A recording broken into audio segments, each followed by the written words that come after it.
Friends, உங்க மலரக்கா coffee குடிச்சாச்சா? நாங்க இப்பந்தான் குடிக்க போறோம்.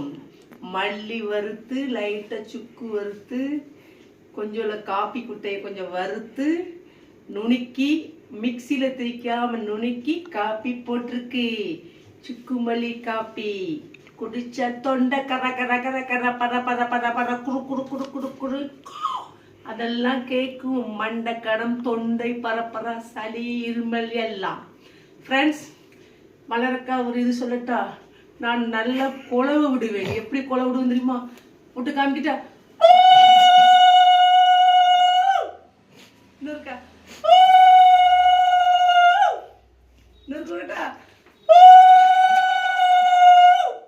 சூப்பரா இருக்கா? அந்த காலத்துல ஆம்பளை பிள்ளை பெற்றாலும் குழவு விடுவாங்களாம். சடங்கானவங்களுக்கு தண்ணி ஊற்றும் போது கொடை விடுவாங்க.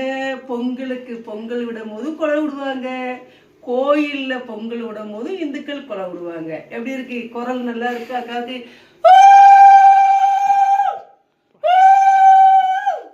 சூப்பரா செஞ்சனா? நல்லா கொடை விட்டானா கமாண்ட்ல சொல்லுங்க. என்ன சூப்பரா செஞ்சானா கமாண்ட்ல சொல்லுங்க. என்ன குரல் வளம் பெறணும், நல்லா இருக்கணும். காபி பொங்க போது நல்லா கொலை விடுவேன். பொங்கிட்டு பொங்கிட்டு பொங்கிட்டு பொங்கிட்டு பொங்கிட்டு பொங்கிட்டு பொங்கிட்டு பொங்கிட்டு பொங்கிட்டு பொங்கிட்டு அச்சோ காபி பொங்கிட்டு கொலவை விட்ட காபியா பொங்க வச்சுட்டே. ஃப்ரெண்ட்ஸ், அக்கா சூப்பரா கொலை விட்டானா? எல்லா இது வச்சுப்பேன். காதடைக்கா ஏசுறவங்கள் ஏசுங்கள், பேசுறவங்க பேசுங்கள். சூப்பரா இருக்கா ஃப்ரெண்ட்ஸ்? கொலை விட்டது நல்லா இருக்கா? கமெண்ட்ல சொல்லுங்க. தேங்க்யூ.